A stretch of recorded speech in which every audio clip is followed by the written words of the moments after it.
About 26 trillion cells of the body are replaced every 28 days of human life. The ability to manufacture almost a complete new body each month is one of the fantastic mysteries of physiology. I'll be back in a moment with the amazing facts about the machine which repairs itself.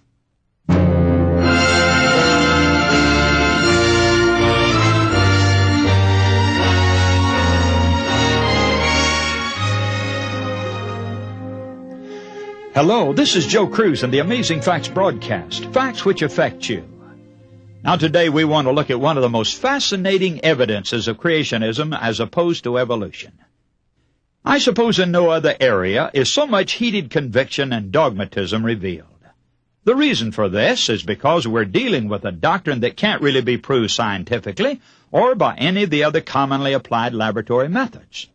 After all, nobody was here when the earth was made and when life was first created. Our belief in this matter must be based on faith. In the case of the creationist, his faith is placed in the Bible. But with the evolutionist, he puts his faith in philosophy. Since there's no scientific evidence, certain theories may be propounded in seeking an explanation of the physical world around us. But they must not be presented as scientific truth. Believe me, friend, when I say this, it's a world of miracle and marvel. The evolutionist and creationist all look on the same intricate pattern of life and organization, but their explanation of the world around them is entirely different. From the microscopic to the immense, tremendous wonders are revealed in both form and function. I don't think that any should stir us with more astonishment than the body itself. How can the evolutionists explain the existence of such a delicate, complex machine as the human system? There's only one answer, really, and that is a mighty, infinite intelligence is behind it. The evolutionist says, no, nature did it. Blind chance and time produced every organ and developed every function of the human body. Now, this position is one of the most amazing that we can imagine, because only a fraction of the wisdom and mystery of our body is even understood by the greatest scientist of the day. Now, is chance and blind nature able to baffle the keenest intellects of the human race? Could mere happenstance produce the highly complicated functions of both body and mind of a human being? Utterly fantastic. We couldn't believe that for a moment. Every cell of the body is a miracle in itself. By the way, this is the only machine that can repair itself. Man can hardly duplicate even the simplest processes of our bodily functions.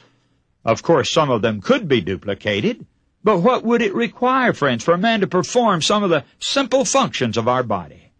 It's been estimated that it would require machinery and electronic equipment to fill a building as large as the Empire State Building. And then it would take all the electrical energy of Niagara Falls to operate the equipment and all the water of Niagara Falls to keep it cool.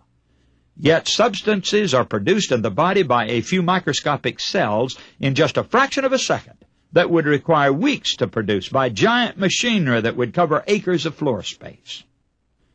Now, according to the evolutionist, man's origin goes all the way back to a little one-celled amoeba. Proof for this? Of course, there isn't any. The fact is that until the invention of a microscope, there was no scientific evidence of the existence of an amoeba. There were no fossil remains, of course, because they're made out of pure protoplasm, which is just about like jelly. Now, don't misunderstand me, friends. I do believe that these one-cell forms of life were in existence from the very beginning of creation, as Genesis 1:20 reveals. God said, "Let the waters bring forth the moving creatures that hath life." But I do say now, after that there was no scientific proof about the existence of those things long before man appeared. Now, this is what the evolutionist claims. Yes, there are multitudes of those one-cell forms of life, like the amoeba and the paramecium and the protozoa and so forth. And by the way, the zoologists observing these cells through the microscope can see just as much difference between them as we can see between cows and horses. Their methods of moving and of eating and reproducing are different. But friends, there's always one thing in common with these one-cell forms of life. They only reproduce after their kind. There's no reason to believe that an amoeba ever changed into any higher form of life. Now here's a question the evolutionists can't answer. How is it that the dinosaurs and some of the other great creatures have perished from the earth, literally disappeared from the stage of history. And yet the one-celled ancestor remains here by the billions, and not one of them is in the process of changing after countless generations of being observed. Yeah, that's a real question for the evolutionists, friends. Why hasn't the little amoeba and the paramecium and so forth gone through radical changes? They're still with us. Yes, another interesting fact, too. The cells are all different in these different families or species. You take chromosomes, for example. These are found in all cells, of course, and they determine the characteristics and the family lines. There's a different number of chromosomes for all species. And this makes crossbreeding impossible, by the way. Cats and dogs can only reproduce after their kind. They can't form any kind of unholy mixture between the different families of animals. This is interesting because it actually fits in exactly what the Bible teaches. In 1 Corinthians 15:38 and 39, we read this, "But God giveth it a body as it hath pleased him, and to every seed his own body. All flesh is not the same flesh, but there's one kind of flesh of men, another flesh of beasts, and another of fishes, and another of birds." So in other words, friends, no matter how much alike they might look on the outside, they're all different. It's a different kind of flesh, as the Bible puts it. How often a man and a monkey may look alike as far as the external form is concerned. The hand of a monkey and the hand of a man may be very similar.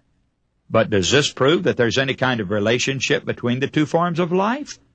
This is looking at the morphological evidence, which is only the external evidence. But we're more concerned with histology, which deals with the minute internal makeup of cells and so forth. Now, if there's going to be any scientific evidence, we insist on it being more than just mere external form and shape. It's got to be based on some very careful scientific examination, a histological approach, in other words. Well, it all reminds me of a little boy who came in one day and told his dad very excitedly, "Hey, Dad, at last I know how horses are made." And his father said, "Well, how is that, son?" "Why," he said, "the blacksmith makes them." And his father said, "Oh, no, how did you come to such a conclusion as that?" "Well," he said, "I saw him." And his father said, "What did you see? Really, you didn't see him making a horse." He said, "Well, he wasn't making it, but he was just finishing one up. He was just nailing his feet on as I came by." Well, that's a little bit amusing, friends, but really, if we just take the appearance of things, we might be led to many false conclusions like that. Now, what do we find on close microscopic examination of these cells? Well, not only are cells different within families, but even the cells of different organs within the same body differ considerably from each other. Apparently, there are certain elements in certain cells for certain organs, and they'll not function in or for any other part of the body or any other organ of the body. Now, why do I say that? Well, in a living body, cells are constantly dying. The longest that most cells can live is about 28 days, and the shortest about 7 days. So all 26 trillion cells of the body are replaced almost completely within every 4-week period. Now, this is all except the brain cells. Now, the brain cells we're excluding from this because they are not replaced after they die. But now, friends, as far as the rest of the body is concerned, that's a tremendous rate of cell replacement, isn't it? But what happens to all the dead cells? Well, they make a complete circuit in the bloodstream and return to the parent organ where they died. For example, the liver cells will enter the bloodstream and make a complete circuit and come right back to the liver again. But friends, those liver cells will not be received by any other organ of the body. They'll come back only to the liver. Heart cells will come back only to the heart. They would be expelled by the lungs or any other organ of the body. Now, when they return, what happens to them? They're broken down into component elements and used again in the creation of new cells.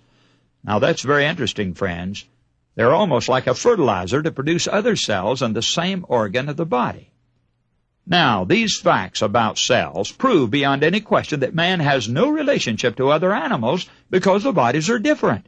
The cells are different, and even the different parts of the body itself contain cells that differ from other parts of the body. So there could be no question of one form of life turning into another form. They all have two things in common, bodies of dust and the breath of life, but that ends the kinship. Man has reason and conscience, which sets him apart as a different order of being entirely. I read about one man who was trying to determine if monkeys had any human characteristics. Now, this researcher was trying to get a monkey to put a few simple blocks together, like a child might be asked to do. But the monkey wasn't responding very well, and the man finally thought that maybe the animal was a bit embarrassed by his presence. So he slipped out the door and went into the other room next door and bent down to look through the keyhole to watch the monkey. To his utter amazement, he saw on the other side the monkey peering through the keyhole at him from the other side.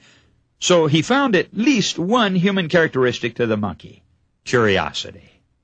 No, the missing link is still missing, friends, and always will be. There's not one instance of animals crossing the lines of his own families and reproducing other species of animals.